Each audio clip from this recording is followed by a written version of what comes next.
Buongiorno, I'm Renee of the Lyrical Language Lab, and this is Peek and Critique. Today we'll be looking at 3 examples from prose writing, and we'll be looking at imagery, word choice, and lyrical language. So stay tuned.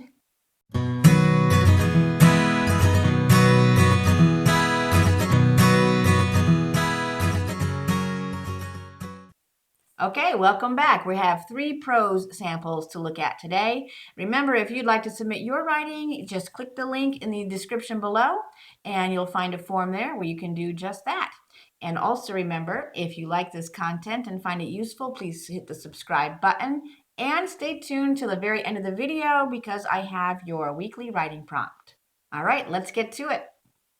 This first sample for today, the writer wrote a note saying that this was actually initially a free verse thing or maybe a rhyming thing. I wasn't really sure about that, but that she wanted to make it into prose and wasn't sure how to go about that, and that it should be a concept book. So those are two, very specific things that we need to look at today and how we're going to do that. And it's a counting book. So let me just read what we have here, and then we'll start talking about how we might transform this into the concept book that the writer is hoping to write. So, gargoyles and numbers. Gargoyles protect their domain. They love playing when everyone's away. One gargoyle flies, while the other 2 dance slowly in the night. 3 happy gargoyles love to pick wildflowers in the garden, while 4 gargoyles enjoy a picnic with each other. Behind the castle were 5 gargoyles rolling down the hill, while 6 of them play badminton. Okay, so the basic concept here obviously is a counting book using gargoyles as what we're going to count. And first of all, I love gargoyles. Of course, I'm always dressed in black. And I think it's a very unusual thing. Why not, right? Why not count with gargoyles? I like the angle on this is what we can call it, I guess. So when we get down to it, a concept book, you're really focusing on the concept, right? So we want to take away, and this is for really little kids, okay? So we want to take away all the extraneous stuff. Generally, concept books have big bold words, but very few of them, and big bold pictures. And here we have plenty to work with to take away, leaving the writer with a more solid, illustratable bit of prose here. So let's just try it. Let's just see what we come up with. So we have an opening. Gargoyles protect their domain. They love playing when everyone's away. All right. Do we need this opening? I don't know. Maybe, maybe not. That might be a question for a future editor to decide. I do like that there's a little introduction of the gargoyles for one thing, because a gargoyle isn't really something a little kid knows what it is and knows what is. So I can imagine like a big picture of this first sentence, and let's even put that on 2 different pages. Let's say 2 different spreads. The first picture of these scary gargoyles, protecting their domain, and then in the next one, but here they are playing, being all silly and whatever when everyone's away. So that's a decision. I'm just going to leave that to the editor. I'm not going to pronounce myself on that. However, let's get to the counting part, because I think I can help you more there. 1 gargoyle flies, while the other 2 dance slowly in the night. So right off the bat, we want to get rid of extraneous stuff. We don't need while the other. We just don't need it. It's extraneous. So just right off the bat, just one gargoyle flies. And you see this big picture, right? 2, and you go right to the next number. 2 dance slowly in the night. Slowly in the night. Don't need it, because the illustrator is going to show us how they're dancing, right? Also, adverb, not necessary. Prepositional phrase, not necessary. Again, if you really, really want these gargoyles to be dancing in the night, put a little art note, dancing in the night. But I wouldn't even do that. Just let the illustrator fill out that part of it for you. And instead of having this adverb here and this prepositional phrase, I might add something about how they're dancing Um, one gargoyle flies, two gargoyles, and let's repeat the gargoyles as well. Why not, right? Um, let's say if we put those gargoyles back in there, at least we have that parallelism, that consistency from one page to the next. Two gargoyles dance. Or you may end up, adding a little something, but I don't even know if you need to. Either way, I think what you really want to be looking at here is that parallelism, that consistency in construction from one page to the next. Again, these are little tiny, tiny kids that these books are made for. Repetition is key. That means not just repetition of words, like repeating gargoyles each time, but repetition of syntax, of length of sentences, whether or not, is it one gargoyle flies crazily and two gargoyles dance sillily? Sillily. That's beautiful. If you've got that adjective or an adverb in one, let's put them in all of them. I would go for consistency in this way. However, right off the bat, I'm just going to give an example of without all that extra stuff, because again, I'm going to leave it for the illustrator to decide how he's flying, how they're dancing, and where. Here we have three happy gargoyles love to pick wildflowers in the garden. Look how much longer that sentence is than the previous two original sentences. And that's exactly what I'm talking about. We want that consistency in rhythm, because even if it's prose, we want that rhythm to happen. We don't need to know that they're happy because they're having a picnic, or they're picking wildflowers. That's a pretty happy thing to do. So we don't even know that they love to, because they wouldn't do it if they hated it, right? So, three gargoyles pick wildflowers. We don't need to know where they are. Doesn't matter, because the illustrator is going to tell us that, show us that actually. All right, four gargoyles enjoy a picnic with each other. Well, again, if the picture shows me four gargoyles, I already know that they're with each other. So that's another thing we can just get rid of. Off it goes. Off with its head. Four gargoyles. We don't even need to know that they're enjoying it, because the illustrator is going to show us, you know.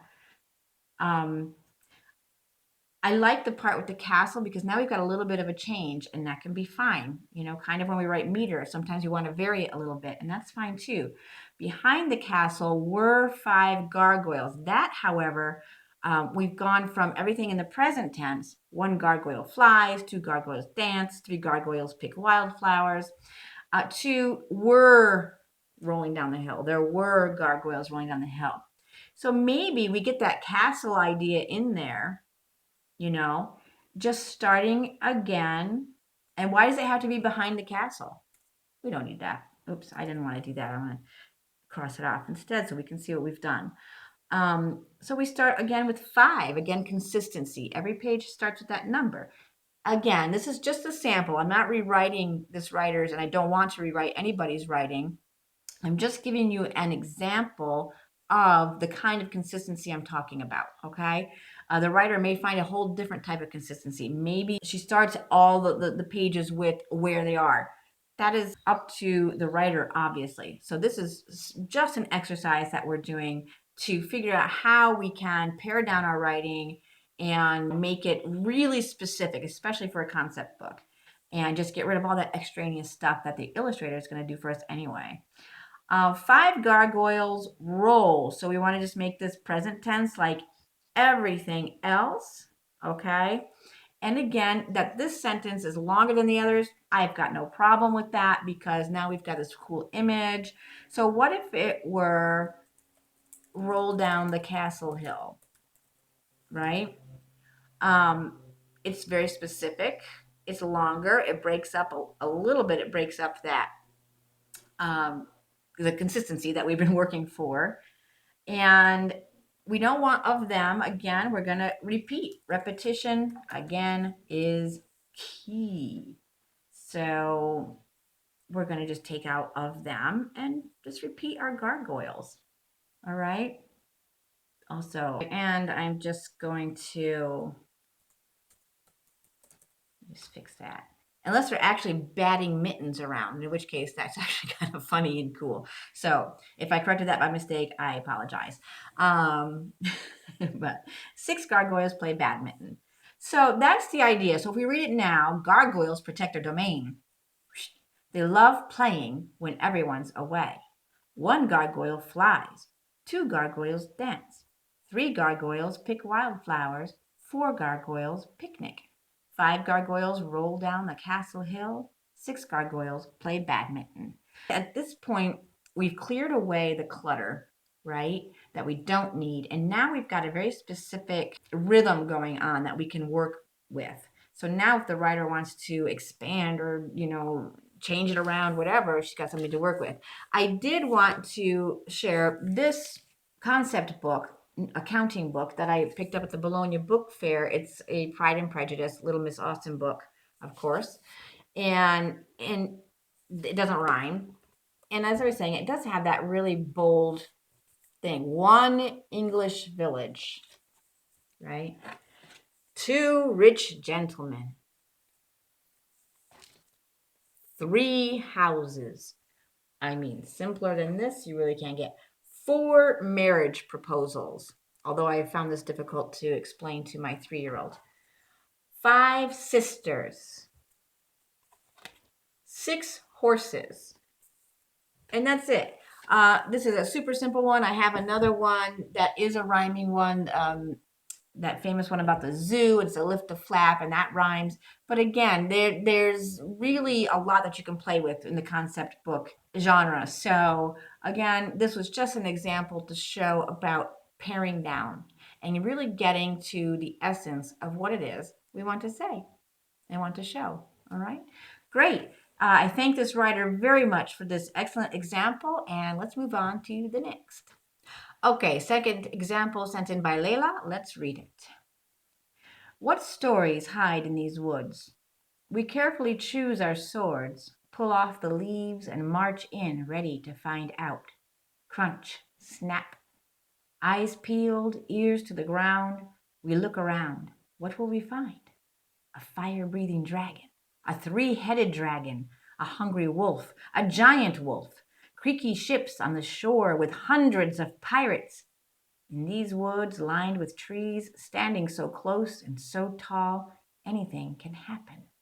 We prepare for it all. Clunk, thud. We gather our supplies, pile them up high for later, for shelter to keep the sun and the rain out. Interesting. Very intriguing. The first thing that I think when I'm reading something like this, I think about what images is it creating in my head. Obviously, when we're writing for kids, we want to create lots of images, very specific images. And when I do a first read like this, sometimes I get those sort of nebulous images like, well, I'm not quite sure where I am, but I like where I'm going. And that's what's happening here because I find it very intriguing. Obviously, we're in the woods. I'm guessing we've got a bunch of kids and they're doing pretend play. Let me go through a little bit and sort of point out some things that are really working beautifully as far as the language goes and as far as leading the reader from image to image and through the story and to, what's happening without coming right out and saying what's happening. For example, this first thing here, we carefully choose our swords, pull off the leaves. I love this because in the very first sentence, what stories hide in these woods? We carefully choose our swords. And I like how she said, this is kind of free versey, isn't it? She has a new line there. Pull off the leaves. So the pull off the leaves comes as a little bit of a surprise. And for me, it's like, immediately that realization comes. Oh, I see swords. Oh, you mean sticks? We pull off the leaves, we make our swords. Who with kids hasn't gone through that and witnessed that? And they march in ready to find out. So the choice of the word march, crunch, snap. These are not kids going in quietly into these woods. They're not sneaking around. They are going in to take over these woods. So these word choices, first the image of the swords and pulling off the leaves is just, it's just such a wonderful piece of childhood right there. And marching in with the crunch and the snap. So the use of onomatopoeia here with crunch and snap, tells me, besides the word march, that they're taking over these woods. These woods belong to these kids. All right. Now, immediately in this next line, eyes peeled, ears to the ground. We look around. What will we find? So we've got that moment of, we've marched in, but wait a minute. Let's take a really close look at what's happening here. in there? What are we going to find? And then the imagination starts to kick in. A fire-breathing dragon. I picture like one kid saying a fire-breathing dragon and the other one saying a three-headed dragon. And now they're starting to scare themselves a little bit. These are the images, of course, that are being created in my head as I read these things. Your images may be different, but what's important is there are images, right, that are happening in your head. That's the important thing. And this is giving me lots of great stuff in my imagination. Oh, some other kid, a hungry wolf, a giant wolf, So now the wolf is grown. And think of what we've given, I take credit. Now, what Layla has given to the illustrator with these things. I'm kind of picturing, okay, here's a picture of a fire-breathing dragon, but now suddenly, whoosh, I'm picturing these swirly illustrations that turn that fire-breathing dragon into the three-headed dragon. Then we've got the image of the creaky ships on the shore. When I was little, there was an old abandoned barn that was full of crates, like pallets and things like that. And I'm picturing immediately this takes me back to my childhood and those creaky ships made out of these tall crates, wooden crates, and pallets that we use, and the broken pallets that you can use for, the oars or the whatever those things are called that you use on a raft. And then the hundreds of pirates. So even the use of, capital letters, all these things are clues to the person who's reading this. And of course, one of the first people who's going to read this, we hope, is an agent or an editor if you're submitting directly to editors. And so these little clues are very helpful also for, your primary readers here, the people who are going to sell you stuff. So any little clues we can give them is a good thing. And again, so much here for an illustrator to work with. Okay, and then in the next sentence, we've got, in these woods, lined with trees, standing so close and so tall, anything can happen. Now, in this part, just a couple of little things here.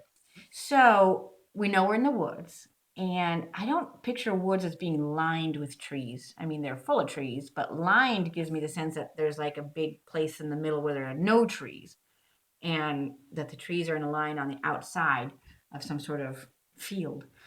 So I don't know if lined is the correct word choice here, so you might want to think about that. Standing so close and so tall, the two so's, and I don't think you need that, maybe just one, standing so close and tall. Anything can happen. We prepare for it all. I just wonder if that's just getting a tiny bit telly. It's hard to tell because I haven't read this whole thing. So I don't know where it's going after this.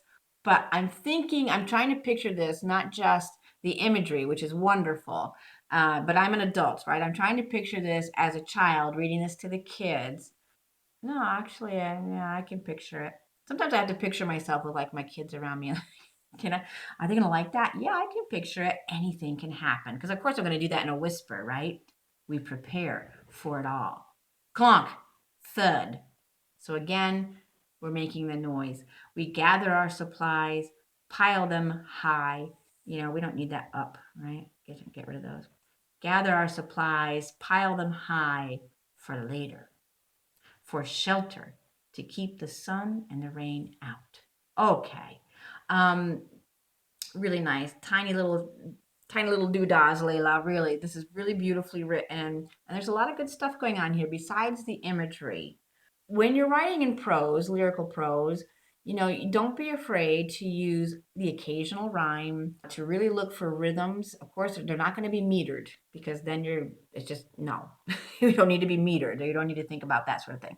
But by rhythm, even little things like two so's or getting rid of this up, even that little tiny thing just pushes those two words together a tiny bit more. And for me, it just flows a little bit better without any hiccups. So when I'm writing in prose, I really look for, those hiccups, let's call them that.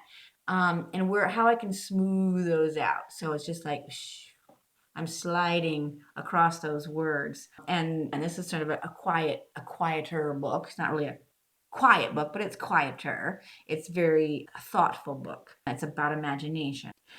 So I'm looking for those rhythms that are just going to carry me across each spread, each line, each spread. So, in doing that, as I was saying, do not be afraid of using the occasional rhyme or slant rhyme, especially slant rhyme, I think is more often. I mean, the occasional rhyme is cool too. It's like a little, as I mentioned in a webinar with Julie Headland, a little literary goose, like you don't expect it, right? It's like, ooh, look at that. There's a little rhyme there. I didn't expect that. But look what Layla has done here. Also by chopping up her lines in this way, which does read more kind of like a free verse, she's pointed out these things that she's done with her words, like woods and swords. All right. At first glance, it kind of looks like, oh, that's going to be a rhyme, but of course it's not. It's woods and swords, but it's very close. It's a very slant, little. It's really cool sound that she has going on there. So woods, swords. Then we have out, ground. So she's working on the assonance there with those ow sounds. Peeled, ears to the ground. We look around. So now we've got some internal rhyme happening as well. Ears to the ground. We look around. But it's not sing-songy or out of place or anything. It's a wonderful little literary goose where we've got a sudden rhyme that we didn't expect. And then we have find. So you have also the consonants with ground, around, and find with the n the sound. We have repetition, a fire-breathing dragon, a three-headed dragon, a hungry wolf, a giant wolf.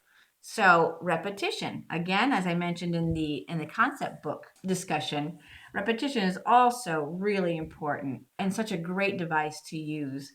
Creaky ships on the shore. We've got the shush shush sounds, right? Hundreds of pirates. And then we go back. So we've got to build as well, which is nice. Unfortunately, that formatting doesn't come out in the form that the writers have to send in, but I'm going to assume, there are page turns in here. I don't know where they would be. But I find three really specific moments in this small snippet that we have. In that beginning about what's going to happen. Well, we're going to march in and find out. And then, what are we seeing, right? And then your next moment pulls back a little bit from all those scary things. In these woods lined with trees, anything can happen. And so those are three very specific moments. Everything is moving this story, this scene forward. So, and then we have the beginning of the fourth one. I don't know how this one's going to end, but I have the beginning of the fourth section here. We gather our supplies, pile them high. I'm just going to take out the up for later. So now we've also got something that's, kind of telling us, oh, something else is going to happen later. What's that going to be? And then for shelter to keep the sun and rain out. So lots of fun language happening here. Oh, look, another literary goose. Tall all. We have another rhyme in here. And again, you barely notice it. And that's what's so cool about lyrical language is you're creating this music, but without beating anybody over the head with it. It just flows. It's musical. It has those occasional rhymes to make things interesting. The sound devices, the assonance and the consonants and the alliteration, but it's all done very balanced in this piece. So, Layla, I don't have a lot for you other than just keep on going. All right. And then when you're done, obviously we always want to go back and see what can I pare down? What can I strengthen maybe to make sure the images are coming through? What words like lined maybe can be changed because it doesn't exactly say what I want to say. It gives me a different image of the woods. So a beautiful example. Thank you for sending it in. Lots of good stuff in there. Let's go on to our third sample for the day. Okay, we have The Chase sent in by Amanda. Let's give it a read. When it's dark, the lights will play. Ready, set, go. Hand in hand they run, they climb, high above the white expanse, lanterns aglow in perfect darkness. She closes her eyes. She counts to 3. Come out, the little girl says. Show me your colors, show me your light. A sudden glimpse, a tiny shimmer. A game of hide and seek. I'm going to go back and read the art notes because I just need to know what's happening here. So we've got when it's dark, the lights will play. Ready, set, go. Art note, a little girl and her dad are on foot in search of the northern lights. Aha! A sudden glimpse, a tiny shimmer. Art note, the words, now you see me, now you don't, sprawled across the sky. Ooh, a picture book about the northern lights. Beautiful. I'm guessing this is a nonfiction, sort of STEMmy kind of thing. Or not. You know, I haven't seen the rest, so it could actually be, or it's like an owl moon, you know, that kind of exploration type of book. So I'm going to read again and stop and see what's going on here. The chase. When it's dark, the lights will play. Ready, set, go. Hand in hand, they run, they climb, high above the white expanse. Okay, so right here, I have this art note that tells me it's a little girl and her dad in search of the northern lights. But in the first part, when it's dark, the lights will play, ready, set, go. It's not clear to me that they run, they climb. I'm still thinking of the lights. So I don't know. Again, the illustrations can, you know, fill out a lot of this, the blank spaces for me. And I don't even know, do we need hand in hand? The illustrator is definitely going to show us that. Ready, set, go. They run, they climb high above the white expanse. You know, can we just get to that action? You know, I want to just get there. And then we've got lanterns aglow in perfect darkness. That actually, I'm not sure if logistically that works. First of all, I would just say glow. I don't know why it's aglow, which would be the adjective. I would go for the verb in that. Lanterns glow in perfect darkness. So if they're glowing, then it's the darkness isn't really perfect because there's light, right? So for me, that image is a little bit confused. And also the word perfect. What does perfect darkness mean? Perfect is one of those words I always pick up on it because I'm like, what does it mean exactly? What is perfect? I mean, I can't see perfect. So this is a really good opportunity to give me a very specific image using a different word. I want to know what this darkness is like. Where's the simile here or the metaphor? Where's the lantern breaking that darkness? Something I want something to happen with that lantern in that darkness. So this section here, I would probably look at a little more closely to see how can I create a stronger image so that the reader can see, you know, even without benefit of illustrations, the reader can see this vast expanse of white covered by dark, broken by light. And I need to have that image a little more developed. Uh, Again, that's one person's opinion. So high above the white expanse, so they're climbing up a hill, obviously. She closes her eyes. She counts to 3. Come out, the little girl says. Show me your colors, show me your light. This is lovely. That's a lovely scene. I can totally picture that. Is she lying in the snow? I don't know. The illustrator will tell me, I guess. But the idea of hide and seek and the chase in general is a really cool thing to be chasing those northern lights. I really love that imagery. I would just like, I think, because this is very poetic, I would just like a little more imagery overall about where am I and what are the details of this place. Come out, the little girl says, show me your color, show me your light. A sudden glimpse, a tiny shimmer. I like that. A sudden glimpse, a tiny shimmer.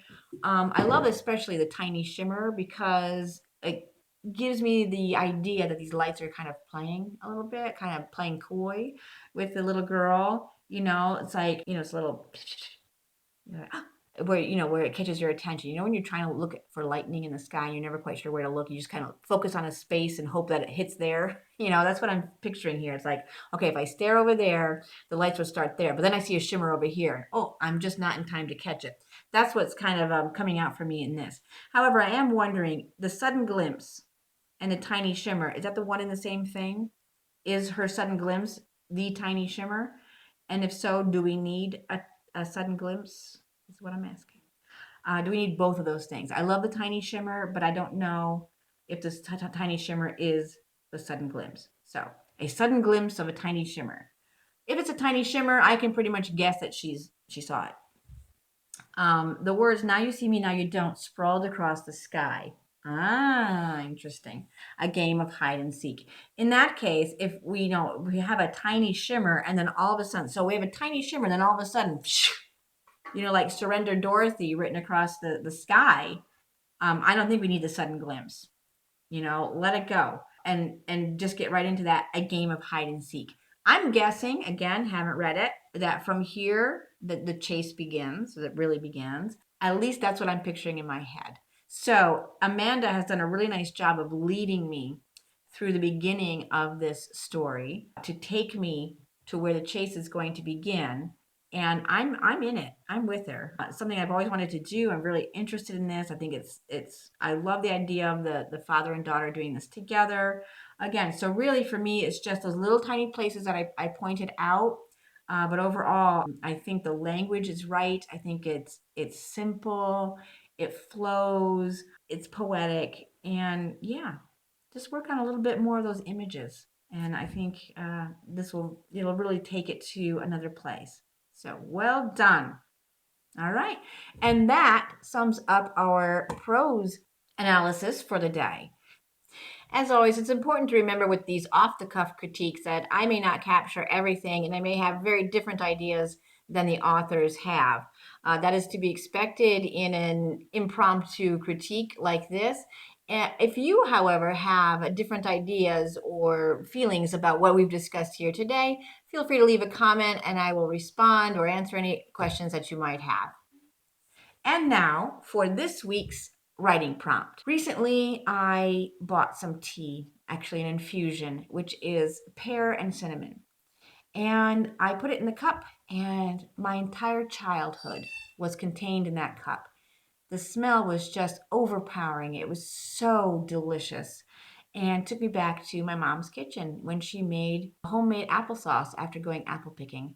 And yeah, it was just yummy. So, the prompt for this week is to write a short piece of writing about a kitchen, a scene, a poem, a couple of stanzas, whatever it is that comes out about a kitchen. Once again, thank you to all the writers who are putting themselves out there and submitting writing to me so that we can all learn from each other. I really appreciate it, and I hope you do too. And again, if you do, please do hit that subscribe button and go ahead and send in your writing too, and the link is down below in the description. And we'll see you next time.